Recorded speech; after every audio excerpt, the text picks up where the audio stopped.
بسم اللہ الرحمن الرحیم۔ السلام علیکم ناظرین،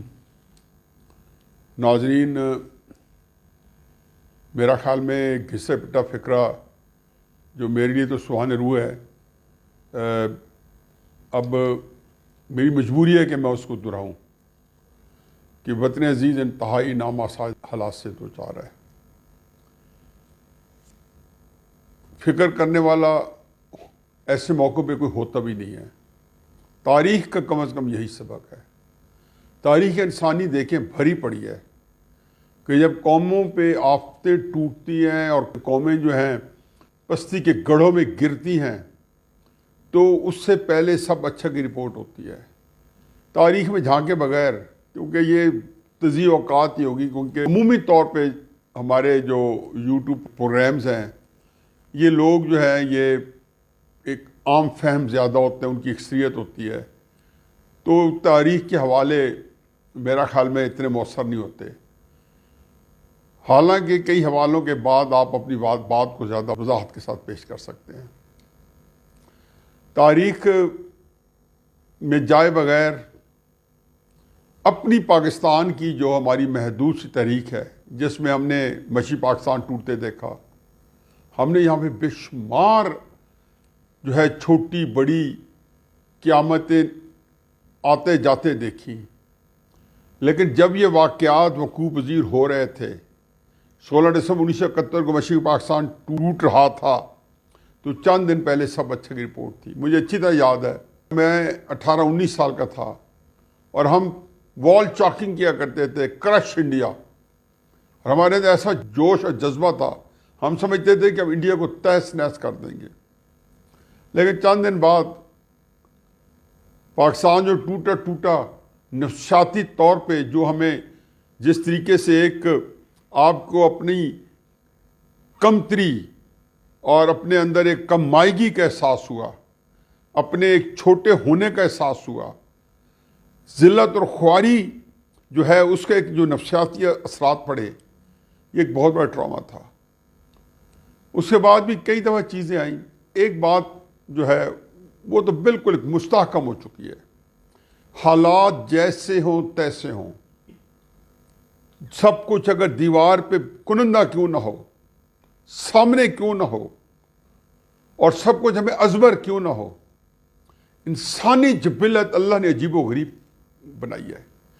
اس کے جو مفادات ہوتے ہیں، وہ اپنے مفادات کے تحت جو ہے اپنی موریلٹی کو ترتیب دیتا ہے، اور اس کے بعد وہ سب سے پہلے خود فریبی میں اپنے آپ کو کنونس کرتا ہے۔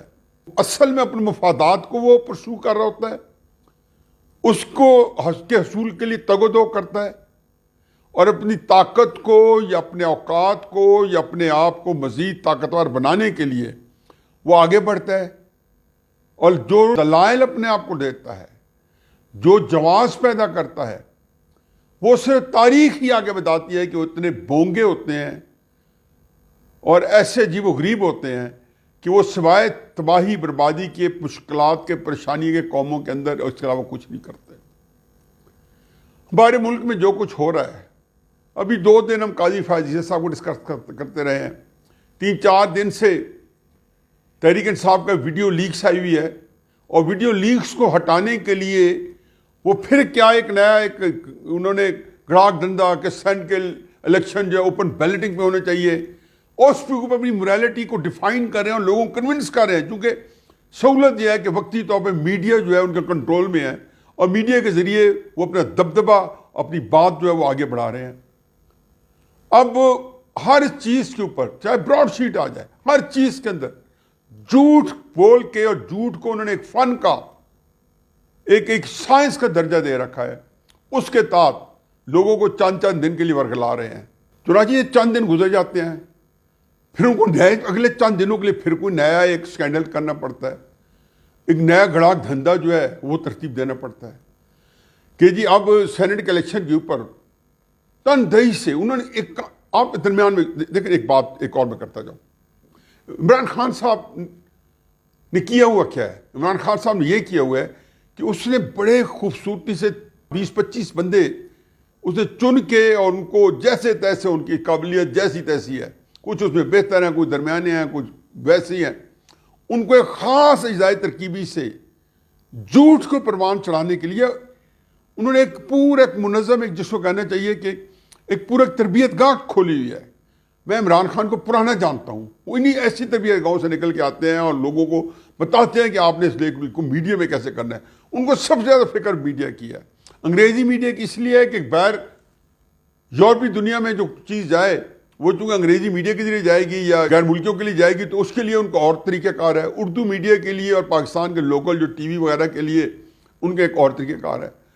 تو یہ سارے جو لوگ ہیں جن کو ہم آپ دیکھتے ہیں کہ ٹی وی پہ آتے ہیں صبح سے لے کے شام تک، وہ جو ہٹلر کا وزیر پروپیگنڈا تھا جوزف گوئبل، وہ ایک جس کو کہنا چاہیے ضرب مثل بن چکا تھا.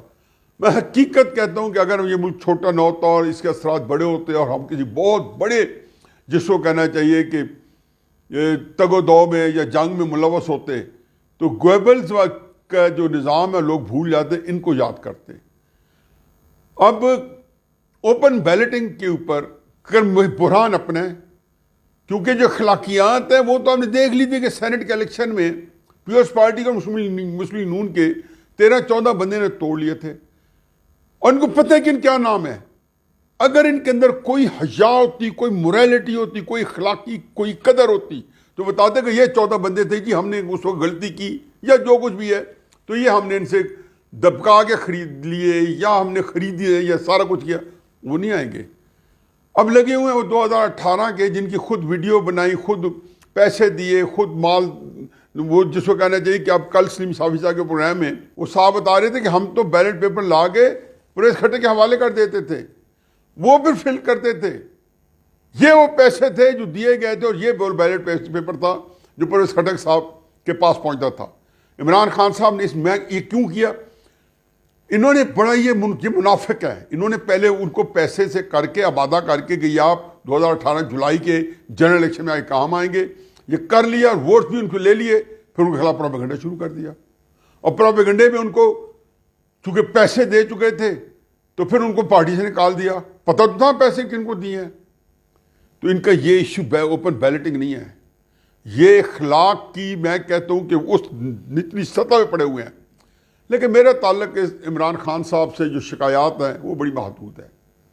وہ تو ٹھیک ہے کہ جس کو کہنا چاہیے کہ جب ایک لوگ جو ہے جن کے پاس پاکستان کو ہلانے جلانے کے، حکومتوں کو توڑنے کے جوڑنے کے اختیارات آئے، عمران خان صاحب اس کے اندر جو ہے اپنا ایک حصہ جو ہے یہ ڈھول بجا کے یا جلتی بتیل کا کام کر کے یا لوگوں کو اور بھڑکا رہے ہیں. میں صرف یہاں پہ یہ ہے کہ جی کل بھی مریم نواز صاحبہ کی ڈسکا کے اندر جو تقاریر تھی اور جو تاریخ رقم کی اور وہ الیکشن آ رہا ہے اور بتا دے گا کہ لوگ کدھر ہیں، تو نعرے لگے. یہی باتیں میں ایک عرصے سے بتا رہا تھا. اب دیکھیں یہ نعرے پبلک لگا رہی ہے اور نعرے اداروں کے خلاف لگا رہی ہے. اب ہم کدھر کھڑے ہیں کہ ہماری پبلک جو ہے ان اداروں پہ تقسیم ہے اور یہ وہ ادارے ہیں جنہوں نے ہمارے ملک کا تحفظ کرنا ہے. مجھے سمجھ نہیں آتی کہ ہم اس سے کیا حاصل کیا کرنا چاہتے ہیں. ہمیں اچھی طرح پتہ ہے کہ نواز شریف غدار نہیں ہے، ہمیں اچھی طرح پتہ ہے عمران خان غدار نہیں ہے، ہمیں اچھی طرح پتہ ہے زرداری غدار نہیں ہے، فضل الرحمان غدار نہیں ہے. کیونکہ ہم کس سہولت کے لیے کام استعمال کرتے ہیں. ہم کیوں سیاست کے اندر پڑھتے ہیں جب یہ آئین ہمیں کہتا ہے کہ یہ آپ کریں گے آئین کی خلاف ورزی کر رہے ہوں گے اور آئین کی خلاف ورزی کرنا غداری ہے. کیا جناب محمد علی جناح رحمۃ اللہ علیہ آپ کے بارے میں جو کہہ گئے ہیں اس کو پڑھو، وہ کیا کہہ گئے ہیں. اگر آپ کو ان کے مزار کے اوپر نعرے ناپسند آ گئے تھے دو تو ان کی جو باتیں جو آپ نے پاؤں کے نیچے روتی ہوئی ہیں وہ کہاں جائیں گی. جب قائد اعظم نے کہا تھا کہ آپ کا کام جو ہے مملکت کے نظام میں دخل اندازی نہیں کرنا، آپ ان سے بڑے ہو.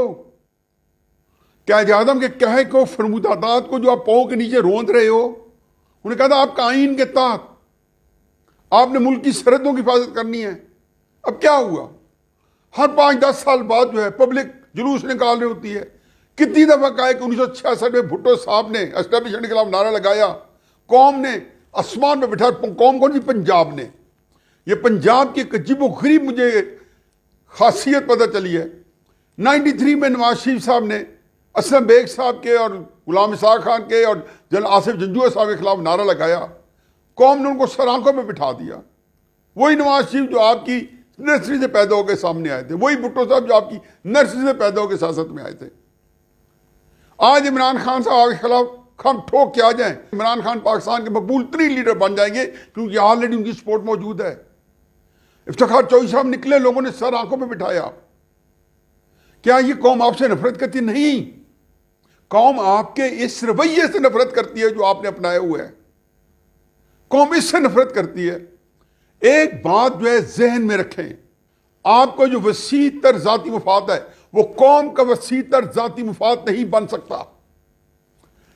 یہ بات ذہن کے اندر ڈال رہے ہیں کہ اس مملکت نے آئین کے مطابق چلنا ہے. اس کے علاوہ اگر کس ملک کو اگر کوئی نقصان پہنچتا ہے آئین سے ہٹ کے, تو قوم کے ہاتھوں کے آپ کا گربان ہوگا کہ کون جو لوگ ہیں جو آئین سے ماورا طریقے سے مملکت کو چلانے کی کوشش کر رہے ہیں. کل آپ نے دیکھا نہیں ہے کہ ڈسکا کے حالات جہاں جائیں ایک ہی نعرہ لگ رہا ہے, فلک شگاف نعرے بلند ہیں, ووٹ کو عزت دو. وہ کس سے مانگ رہے ہیں؟ مجھ سے مانگ رہے ہیں.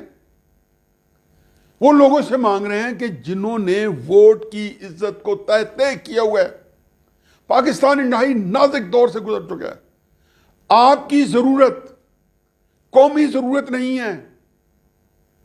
آپ کا ذاتی اقتدار کا, آپ کی خواہشات کا جو تحفظ ہے وہ قوم کا تحفظ نہیں ہے. نہ وسیع تر قومی مفاد جو ہے, دوبارہ دہراتا ہوں, آپ کا ذاتی مفاد تو ہو سکتا ہے, قوم کا وسیع تر ذاتی مفاد نہیں ہے. جن کے اوپر آپ قوم کو تشکیل دینا چاہتے ہیں, دل خون کے آنسو ہوتا ہے کہ ہم ملک کو کدھر لے کے جا رہے ہیں. کیا اس وقت ہوگا جب کچھ ہمارے ہاتھ میں نہیں رہے گا؟ آپ سمجھتے ہیں اس طریقے کا کام چلتا رہے گا؟ پھر کہتے ہیں جی سیاست سے کوئی تعلق نہیں ہے. آپ ان لوگوں کے اوپر کڑے ہو جاتے ہو, ان لوگوں کے لیے سخت ہو جاتے ہو, ان لوگوں کے لیے شدید ہو جاتے ہو.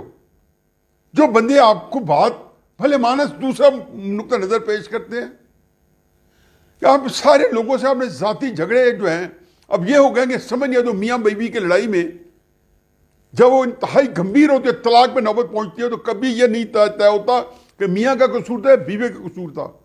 کنفیوژن اتنا ہوتا ہے. میڈیا آپ کے ہاتھ میں ہے, کنفیوژن پھیلایا جا رہا ہے.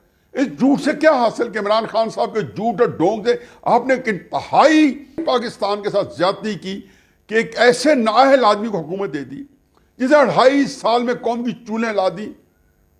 آپ صرف مئی 2018 کا پاکستان پکڑیں اور آج فروری 2021 کا پاکستان دیکھیں, کمپیریزن کر لیں ایک ایک چیز کو.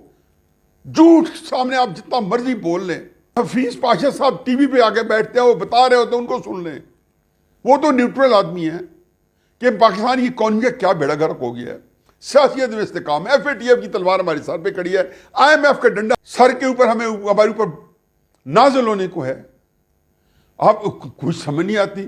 حکومت آپ نے وہ بنائی ہے ایسے 28 گیروں کی, وہ جس کے بارے میں کہتے ہیں کہ کسی کی کمر کے اوپر ایک پودا نکل آیا تو کسی نے توجہ دلائی کہ آپ کی کمر کے اوپر پودا نکلا ہوا ہے. اس نے کہا یہ تو بڑی اچھی بات ہے, بڑوں کا میں اس کے نیچے تناور درخت بن گئے, اسی چھاؤں کے نیچے بیٹھوں گا. ایسی چھاؤں میں آپ بیٹھنا چاہتے ہیں جس کے اندر بے شرمی ہو یا ذلت و خواری اور رسوائی ہو؟ اس ملک نے کیا قصور کیا ہے؟ یہ ملک تو آپ کو لاکھوں روپے کی تنخواہیں دیتا ہے. ریٹائرمنٹ کے بعد آپ کو سینکڑوں کنال زمین جو ہے آپ کو زرعی ملتی ہے, آپ کو کمرشل پلاٹس ملتے ہیں, جتنے بڑے عہدوں سے آپ جاتے ہو. 50 100 200 کروڑ روپے آپ کی جیب میں ہوتے ہیں, چاہے ججز ہوں چاہے جرنیل ہوں. یہ ملک آپ کو دے رہا ہے. اگر آپ آرام سے چلتے رہتے تو یقین ہے نا کہ یہ چیزیں آرام سے ملتی رہتی تھی. اب یہ ساری چیزوں پہ کوشچن ہوتے ہیں. ایک قاضی فائز کو نکالنے کے لیے ہوا کیا ہے؟ ہم نے سارے کے سارے سپریم کورٹ کے نظام کو درم بھرم کر کے رکھ دیا. ایک قاضی فائز کے لیے ہم نے اس دائرے کو تباہ کر دیا. ہم نے کل ایک ایسا عجیب و غریب روسٹر دیا ہے جس میں اتنے بڑے سینئر جج جو سینیئرٹی میں نمبر 3 ہے اس کو ہم نے کھڈے لائن لگا دی, او ایس ڈی بنا دیا. پاکستان کی تاریخ میں کبھی سنا تھا کہ ایک سپریم کورٹ کا جج او ایس ڈی بن جائے؟ یہ پاکستان میں ہو رہا ہے, دن دہاڑے ہو رہا ہے. آپ بھی کرتے ہیں تو ہو جاتے ہیں بدنام, قتل بھی کرتے ہو تو چرچا کہتے ہو چرچا نہ ہو. کیسے چرچا نہ ہو؟ دنیا جہان کو ہم نے لا کے رکھ دیا. یہ چیزیں آج تو کہی جا سکتی ہیں, چند دنوں بعد کوئی وقت نہیں رہے گی. دشمن آپ کے سر میں منڈلا رہا ہے. کشمیر انہوں نے چھینا یا نہیں چھینا آپ سے؟ کر لیں بات آپ. کہتے ہیں جی ہم سفارتی مدد کرتے ہیں، اس سے زیادہ کر ہی نہیں سکتے. وزیر اعظم کہتے تھے میں کشمیر کا سفیر ہوں. کدھر گیا سفیر؟ پوچھے سفیر کو کہاں جا رہے سفیر؟ کس موقع پہ کشمیر کو اجاگر کیا گیا؟ کس ملک میں اجاگر کیا گیا؟ سوائے اس کے کہ قوم کے ساتھ ایک دھوکہ دہی ہے، قوم کا ستیہ ناش ہوا ہوا ہے. قوم کو دھوکہ دے سکتا، آپ سب سے زیادہ قوم کو اس کے دھوکہ دے سکتے ہو کہ یہ آپ کے سامنے بے بس ہے. ابھی 8-10-12 روپے کا پیٹرول بڑھا رہے ہو. مجھے تو یوں لگتا ہے کہ جیسے کوئی غیر ملکی آ گئے ہیں اور ہم ضمنی ہو کے رہ گئے ہیں، ہم اقلیت بن کے رہ گئے ہیں پاکستان کے لوگ. ہم ان کے ٹیکسوں کے، ہم ان کے واگزار ہو گئے ہیں. ابھی آپ اور لگائیں گے ٹیکس کیونکہ آپ کے پاس پیسے نہیں ہیں، تنخواہوں کے پیسے نہیں ہیں. ابھی ملازمین کے پیسے پڑے ہیں، وہ کہیں سے ٹیکس لگائیں گے. یہ پاکستان آپ سے کنٹرول میں ہوتا نہیں ہے. غلط فگر اسٹیٹ بینک دے رہا ہے، چند دن پہلے دیے ہیں، اسی پہ پھر شادیانے بج رہے ہیں. یہ شادیانے بجتے اس بندے نے پاکستان میں کئی دفعہ دیکھا ہے. لیکن شادیانوں کے جواب میں بڑی جلدی پتہ چلتا ہے کہ نتیجہ ٹھن ٹھن گوپال. یہ مملکت خداداد اسلامیہ یہ اس طرح کے رویے ڈیزرو نہیں کرتی، اور آپ سے اس طرح کے سلوک کی توقع نہیں ہے. باقی رہے نام اللہ کا. اللہ ہی پاکستانیوں کا حامی ناصر ہو، اللہ ہی آپ لوگوں کو راہ ہدایت دے. وما علینا الا البلاغ.